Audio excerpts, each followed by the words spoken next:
Hello guys, नमस्ते। सबै सन्चै हुनुहुन्छ होला। यो चाहिँ मेरो बाबु, उसलाई चाहिँ मैले खेलाइरहेको छु। उसलाई चाहिँ ज्वरो आएर अहिले चाहिँ हल्का दबाई खाएपछि ऊ यताउता गर्न थालेको छ, खेल्दैछ। ऊ अब तल झर्न लागेको छ, ऊ झरिसक्यो। उसले अब खेल्ने भन्दैछ, कहिले कता कहिले कता। हिँड्न जान्दैन, अनि त्यही भएर हिँड्न सिकाइरहेको मैले चाहिँ। अहिले चाहिँ ऊ 14 महिना पुरा भएर 15मा लागेको छ। धेरै हिँड्न त जान्दैन, त्यही पनि हल्का हल्का हिँड्नलाई कोसिस गर्दैछ। उसले चाहिँ मलाई लुकामारी खेलौँ भन्दैछ। अब ऊ चाहिँ लुक्न सुरु गर्दैछ, मैले चाहिँ उसलाई खोज्ने प्रयास गर्छु ल। अब ऊ लुक्नलाई रेडी हुँदैछ। अब ऊ लुक्न लागेको छ, म चाहिँ खोज्न लागेको छु। ल रेहान यता हेर भनेको, उसले मुसुक्क हाँसेर हेर्छ।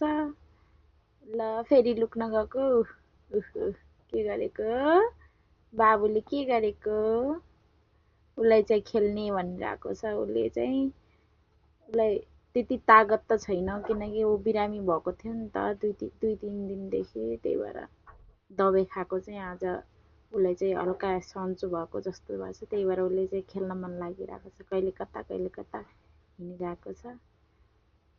ऊ अहिले चाहिँ बस्यो। अब फेरि ऊ खेल्दैछ। अहिले चाहिँ उसलाई गाजल दिएको, अनि उसले चाहिँ गाजल हातमा लगाइरहेको छ।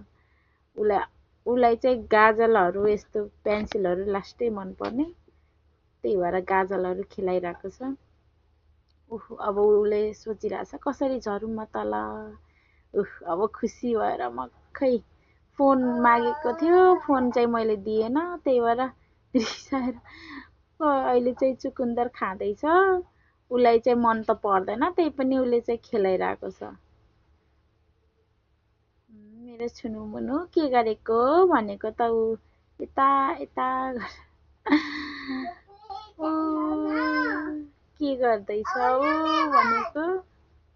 लौ बाबु त कति राम्रो चोचो, कति राम्रो मान्छे हो। ल ओके बाई सबैजनालाई, बाई। अब हामी चाहिँ बिदा हुँदैछौँ। अब पछि भेटौँला अर्को भिडियोमा। फेरि पनि मैले अर्को भिडियो लिएर आउनेछु। यस्तै बाबुहरू नानीको।